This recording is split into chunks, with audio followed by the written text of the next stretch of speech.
အားလုံးပဲမင်္ဂလာပါရှင် Cozy Books မှာကြိုဆိုလိုက်ပါတယ်ဒီ channel လေးကတော့ဝတ္ထုလေးတွေကို audio book လုပ်ပြီးတင်ဆက်ပေးသွားမှာပဲဖြစ်ပါတယ်ရှင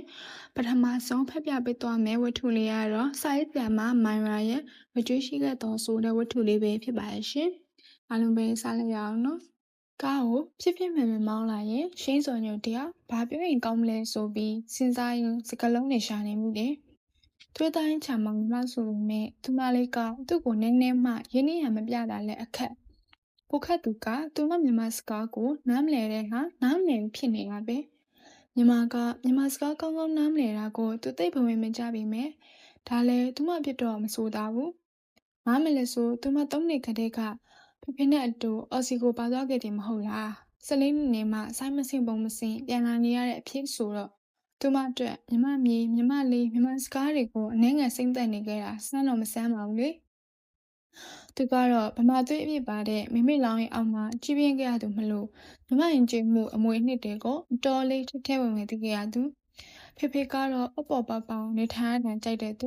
ူကိုကျိုးသူ့တလန်အတွက်သာဆိုဘလို့နေရာဒေသဘလို့ရင်ကျင်းမှုမျိုးကိုမဆိုလက်ခံကျင့်သုံးနိုင်တဲ့သူမျိုးဖေကတော့သူ့ကိုယ်သူ ambitious ဖြစ်တယ်လို့အမြဲကြွကြော်ခဲ့ပြီးမိကတော့မင်းဖေကတိတ်တကူကောင်းဆန်တဲ့သူတဲ့လေလားရမတူခဲ့တဲ့ဖေနဲ့မိတရားဝင်ကွာရှင်းပြစေခဲ့တာသူ့အသက်17နှစ်ညီမလေးအသက်3နှစ်ကလေးကအခုတော့ဖေလည်းဆုံးမသွားခဲ့ပြီယောဂနောက်ဆုံးအချိန်လေးမှာမြမပြည်ကိုပြန်လာပြီးမိလက်ပေါ်မှာပဲခေါင်းချသွားခဲ့သူနောက်ဆုံးအချိန်ထိတထွတ်ထွတ်ပြောသွားခဲ့တဲ့စကားအကိုတောင်းမှန်ပါနီးတဲ့သူမလေးကတော့ဖေနိုင်ရင်မှာဝမ်းနဲ့ပလက်ငိုကြွေးနေဝါလွယ်အားလုံးနဲ့ခက်စိမ့်စိမ့်ပဲဖြစ်နေခဲ့တယ်ကျွန်တော်မငြင်းနေမှာသူမလေးပုံရိပ်ချိုရှိခဲ့ပြီမဲ့သူမကတော့မေရောကျွန်တော်ရောကိုနည်းနည်းမှမမှတ်မိမိကိုတော့အမေဆိုတဲ့အသင်းနဲ့နည်းနည်းနှွေးထွေးတရားရှိပေမဲ့ယောက်ျားလေးဖြစ်တဲ့အကိုတော့ခက်တန်းတန်းသာအခုလဲမောင်နှမနှစ်ယောက်ပူရင်းနေအောင်ဆိုပြီးမိကကျွန်တော်အလုပ်ခီးမှာသူမကိုလိုက်ပါစီခဲ့တာသူမလေးဆိုတာကသူ့ကိုယ်သူထိုရီလိုချစ်စပွဲသုံးလုံးတက်တဲ့ကျွန်တော်ချစ်လာစားတော်ညီမလေးဗစ်တိုးရီယာကျွန်တော်နာမည်ကရှိန်းစော်ညူတိုရီခဏနေကိုတို့နေမဲ့အိမ်ရောက်တော့မယ်တိုရီဘာပဲဆရာရှိသေးလဲရှိရင်ဆိုင်တဆန်ဆိုင်မှာကိုရက်ပေးမယ်မရှိဘူးရှင်မရက်နဲ့တော့အဲ့ဒါသာကြည့်တော့သူ့ထက်ချင်းနေကြကျွန်တော်ကိုခေါ်မယ်စားမေတို့ခေါ်တယ်ရှိန်းနေလေ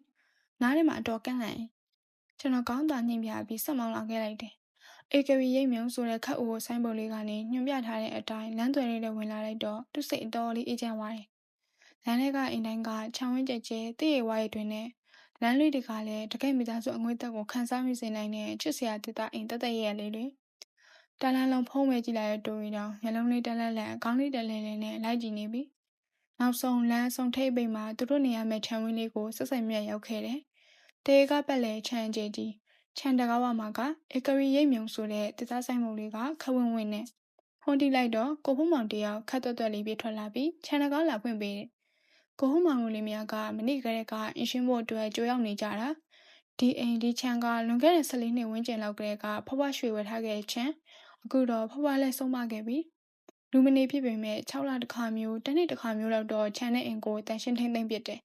အခုတော့မေကဒီမှာတိတ်နေစေချင်တာမဟုတ်ဘူးမေခါခါတီတီတားနေတဲ့ကြားကပင်သူကလည်းစွတ်တရောဒီမျိုးမှာကိုယ့်အိမ်မှာရှိနေမှာတော့ဘာလို့အိမ်ကနေရောမှလဲဆိုပြီးသူအတင်းတောင်းဆိုတော့မေစိတ်မသက်သာဆိုတာဒါရောခဲ့တယ်ခြံထဲမှာကတရက်မကြီးတမမစလီအဲ့လိုအပင်ကြီးနဲ့အုပ်ဆိုင်အီးမြာနာအင်ကခြံဝင်ချင်းလမ်းဆုံးရဲ့အလယ်မှာတစ်ထက်တိုက်ဘူးလေဒီတိုက်လေးကခြံဝဲပြီးမှမေစိတ်ကြိုက်ဆောက်ထားခဲ့ရလို့ပြောတယ်တစ်ထက်တိုက်ကနေနောက်ထပ်ဆင်းသွားရင်ခြေရန်ရှိရင်းနှန်းကြီးဝါနေတဲ့ကျိုးဝင်ကြီးကထက်ထဲဝါမေကတော့သူတို့မောင်နှမကိုကျိုးဝင်ဟောင်းဘက်ချေးဥတော်မလဲဘူးနဲ့တိုက်ထဲမှာပဲနေဖို့တေချာကိုမာလိုက်တာ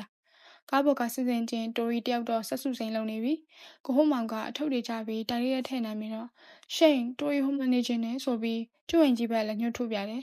သူကအသားပြပြပြီးကိုတို့ကိုတိုက်လေးရဲ့နေဖို့မေကမှားလိုက်တယ်လေတိုရီရဲ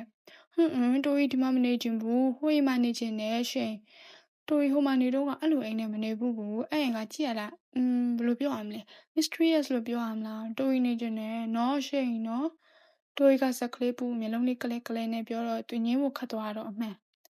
ဒါတိုရီဘက်ကသူ့ဘောရင်းနှီးရပထမဆုံးအမှုမျိုးဆိုတော့သူမငင်းချင်ဒါနဲ့ကိုဖေးမောင်ရေတိုရီကတော့ဆိုပြောနေပြီအိမ်ကြီးပဲရွှေ့ပါအောင်ဗျာအခုလောလောဆယ်တော့တိုက်ရတဲ့ဘက်ခဏနားလိုက်အောင်မယ်ကိုဖုံးမောင်ကသူ့ကိုမျက်နှာအပြစ်ပြက်နဲ့တစ်ချက်မော့ကြည့်ရဲ့သူ့မျက်နှာကအင်းရှင်းမပေးချင်လို့ဖြစ်လာတဲ့မျက်နှာမျိုးတော့မဟုတ်ဘူးတခုခုကိုပူပင်သွားတဲ့ပုံမျိုး သူကတော့မေမေစုမှာကြောက်လို့နေမှာပဲဆိုပြီးမမေကိုကျွန်တော်ပဲကြည့်ပြောလိုက်ပါမယ်စိတ်မပူနဲ့ဆိုတော့ဟုတ်ကဲ့ကိုလေးဆိုပြီးထွက်သွားတယ်သူကတော့ကားမောင်းလာတာကြတော့ညောင်းနေရတဲ့တိုက်လေးတဲ့ဝင်အဝတ်စားလဲပြီးနားနေလိုက်တယ်မိကလည်းသူ့အတွက်ပြင်ထားတဲ့အခန်းထဲမှာသွားနာနေပြီးအဲ့ရပေါ်လှဲပြီးတိတ်မကြဘူးမိကနေဖြစ်ပြီးသူအိပ်ပျော်သွားတယ်အဲ့နေရင်တယောက်လာနှုတ်တယ်လို့ခန်းစားနေရပြီမဲ့သူချက်ချင်းမျက်လုံးမပွင့်နိုင်ဘူးမနေ့အတင်ပြီးဖွင့်တော့လေခမင်းမဲ့အရာတကူကရိတ်ခနေပဲသူထားကြည့်ဖို့အားရနေတော့နားထဲမှာအတန်ကြားလိုက်ရတယ်တဟင်းကြီးနေတဲ့အတန်မျိုးသူတေချာနားဆိုင်ကြည့်တော့မိမတယောက်အတန်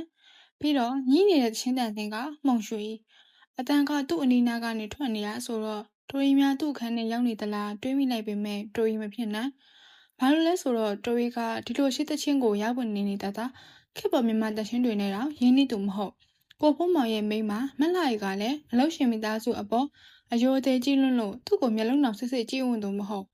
ဒါဆိုဘာတူလဲတချင်းကြီးညာဘာတူလဲတွေးနေတာသူ့မျက်လုံးတွေဘလို့မှဖွင့်မြောင်ဘာကြောင့်မှမသိအရန်ကိုမျက်ခွန်တွေလေးနေတာအဲ့အချိန်မှာပဲရှိန်ထားတော့လေတွေးဝိုက်စာနေပြီရှိန်လို့အတန်နဲ့အတူသူ့ကိုအတင်းနှုံနှုတ်လိုက်မှသူပြတလဲထားပြီးတိုရီလားဘယ်အချိန်လောက်ရှိသွားပြီလဲသူအချင်းမတူနဲ့ပြောတော့ညနေ6 နာရီရှိနေပြီရှိန်ရအတူစားဖို့စောင့်နေတာတိုရီတယောက်တည်းမစားချင်ဘူးသူကောင်းညင်ပြမိသလားမပြမိသလားမသိအဲ့ရဘောကကုန်းယုံထမျက်နှာသွားတစ်ပြီးထမင်းစားကမ်းဘက်ထွက်လာလိုက်တယ်နှစ်ယောက်သားစားနေကြရင်သူကတိုရီကမှုရွှေတချင်းရလားတိုရီကသူပြောတာကိုနားမလည်သလိုမျက်လုံးလေးတောက်ကစဉ်းစားပြီးမှုံရွှေဘာလဲမှုံရွှေကတိုရီနားမလဲဘူးသူကိုယ်တိုင်လည်းအိမ်မလားတကယ်လားတေချာမသေးကွဲတဲ့ကိစ္စမလို့ဘာမှမဟုတ်ဘူးဆိုပြီးစက်ပဲစားနေလိုက်တယ်စားရင်တွေးမိလိုက်တာကဒီကောင်မလေးမြမအစားစားတွေကောင်းကောင်းစားတတ်တာလေးတော့ကျေးဇူးတင်မိပါရဲ့စားပြီးချက်ချင်းပဲတိုရီကရှင်ဟိုအိမ်ဘက်သွားကြစို့လေဥကိုဖုံးမောင်ကအင်ရှင်းပြီတဲ့ကိုဖုံးမောင်ကိုတိုရီခေါ်လိုက်တဲ့ပုံကိုသူတဘောကျသွားပြီးကိုဖုံးမောင်ကိုဥဖုံးမောင်လို့ခေါ်ရင်ရပါပြီတိုရီရဲ့ဆိုတော့ရောင်နာနာနဲ့ကောင်းညင်ပြတယ်ဒီညတော့အိတ်ဖို့ပဲသွားကြစို့ပစ္စည်းတွေကမနှက်ပြန်မှနေရာချက်ကြပါပေါ့နှစ်ယောက်သားအင်ကြီးဘက်လျှောက်လာတော့အင်ကြီးကလာအောင်မှမဲထီကြီးဖြစ်နေတော့မစီမဆိုင်သူ့စိတ်ထဲစိတ်ကနေဖြစ်သွားခန်းစားချက်ကလည်းထူးဆန်းနေတယ်လို့ကြီးဖြစ်သွားတော့စက္ကန့်ပိုင်းတော့စိတ်ထဲလေးသွားတယ်ပြီးမှညအမောင်ကြောင့်ဖြစ်မှလိမ့်မယ်ဆိုပြီးအာယုံပြောင်းလိုက်တယ်အင်ကြီးကရှေ့အမြင့်ကြီးစောက်ထားပုံကလည်းအနုစိတ်တယ်အောက်ထပ်မှာကရှေမျောအခန်းလေးတစ်ခန်းပဲဖွဲ့ထားတယ်လေကားတက်ချင်းထိတ်မှာကိုပြစ်ရှည်ကြီးလိုမျိုးကိုဒီမှာအကျဲကြီးအဲ့နောက်မှာဝင်ပေါက်ကနေဝင်ရင်အဲကန်းလေးကတက်ရဲ့နှစ်စဉ်ထိမ့်သိမ်းလာခဲ့လို့လားမသိပစ္စည်းတွေကနည်းနည်းဟောင်းနေရကလွင်တိတ်တော့ယွင်းလာတယ်မဟုတ်သေးဘူးအဲကန်းနဲ့တောက်လျှောက်တစ်ဖက်ထိပ်မှာကဖျားခန်းအဲကန်းပိကဇင်းကြံကဝင်သွားရင်ဇင်းကြံဟိုဘက်ဒီဘက်နှစ်ခန်းစီဆိုတော့၄ခန်းအိမ်ဖွဲ့စည်းပုံကရွှေရှင်းပေမဲ့ထဲဝါနေရတော့အမှန်အိမ်သားကအနောက်လေကားကဆင်းပြီးသွားရင်တော့ညာညတာအတွက်တိတ်တော့အဆင်ပြေဘူးပေါ့ငွေဘာကင်းမကရှိသေးတယ်မလားကိုဖုံးမောင်တို့နေများကတော့အောက်ထပ်အခန်းမှာပဲနေကြလေရဲ့သူတို့မောင်နှမနှစ်ယောက်အခန်းရွေးကြတော့တိုရီကအရှိမနစာဘက်ကအခန်းကိုယူတယ်အဲ့ဒီခန်းကနေဆိုတချံလုံးကိုမြင်ရလို့တယ်လေသူကတော့တိုရီနဲ့မင်းသားချင်းဆိုင်အခန်းကိုပဲရွေးလိုက်တယ်ခြံထဲကအပင်တွေမှာမီးလုံးတန်းအဝါလေးတွေထိတ်ထားတော့ညဘက်အမောင်မှာမီးအောင်တွေနဲ့ကြပြဆန်သွားပြန်ရောအဲ့ဒီညကမောင်နှမနှစ်ယောက်ည7ကျော်ထိလပ်တော့တစ်လုံးနဲ့စကားထိုင်ကြည့်ကြတယ်တီဗီမစင်ရသေးတော့လဲရှိရဟာနဲ့ဖြစ်တယ်လို့ကြည့်ရစီပေါ့ည7ထိုးကန်လေးလောက်မှာတော့တိုရီကအိတ်ချင်လာနဲ့အခန်းထဲဝင်သွားတယ်ဒီတော့သူလည်းစကားဆမ်းကြည့်ကျင်တော့တာနဲ့အခန်းထဲဝင်ပြီးဂရင်ပေါ်လှမ်းနေရင်ဖုံးတော့မလို့ချမ်းလိုက်သေးပေမဲ့ဗလင်းပေါက်ကနေလှမ်းမြင်နေရတဲ့လကပြည့်လူပြည့်ခင်နင်းထိန်ရကိုတွေ့တော့ဗလင်းပေါက်ပဲတိုးလှဲပြီးကြည့်ကောင်းကောင်းနဲ့စက်ကြည့်နေတာဘလို့အိပ်ပျော်သွားမှန်းတော့မသိဒါပေမဲ့တိတ်မကြဘူးသူနိုးဖို့ဖမ်းလာတယ်အဲ့နေရင်ဂရင်ကဒရုံဒုံနဲ့လှုပ်လာတယ်အောက်ကမှုရအပါလေးပဲခင်းတာဆိုတော့ဂရင်ကတိတိတတ်ကိုအတန်မြည်ပြီးလှုပ်နေသူအိတ်ချင်မှုတို့နဲ့မျက်လုံးဖွင့်ကြည့်လိုက်တော့ရောင်ကန့်နဲ့ချက်ချင်းမမြင်အောင်မိပိတ်ထားပေမဲ့ပြတင်းပေါက်ပိတ်မထားတော့အခန်းနဲ့ဖြာကျနေတဲ့လောက်အောင်ကတော်တော်လေးအားကောင်းနေသူပက်လက်အနေထားနဲ့ဒရောင်နောက်ပြန်ထားပြီးထားကြည့်တော့ပထမဆုံးမြင်လိုက်ရတာမမရှိတကူသူ့ကရင်အဆုံးမရက်ပြီးလှုပ်ရှားလုံတေချာမျက်မှောက်ကြုံကြည့်လိုက်တော့သူ့ရင်နဲ့ဒိန်းကလေးချက်ဖြစ်သွားတယ်အော်ဖို့ပြေးဖို့ဘာမှတတိမရခင်ကြက်တီဝိုင်းသူ့ချိန်မှာရှိနေတာကမိမတရစပင်ကတင်မဖို့ဝဲကြလောက်တဲ့အထိအရှိနဲ့အငိမ့်မင်းသမီးဝတ်စုံမျိုးဝတ်ထားပြီးအယောင်ကအနက်ရောင်ကြောပိလျက်အနေထားနဲ့ကိုယ်နေအောင်ကနေတာဗစက်ကနေလေတောက်ချီအတန်ကကြောရှင်းစရာကောင်းလောက်တဲ့အတန်မျိုး သူမျက်လုံးပြူသားနဲ့ကြည့်နေတက်သေးသေးနေတော့မှပဲအနှိမိမကကာရင်သူ့ဘက်ကိုတဖြည်းဖြည်းချင်းလှည့်လာတဲ့အခါမှာတော့အာဝကြွေးရှိခဲ့သောပိုင်းတလေးကတော့ပြီးဆုံးသွားပါပြီရှင်နားထောင်ပေးကြတဲ့တဦးတယောက်ချင်းစီတိုင်းကိုကျေးဇူးအထူးတင်ရှိပါရဲ့ရှင်ဒါဆိုရင်အပိုင်းနဲ့မှာပြန်တွေ့ကြမယ်နော်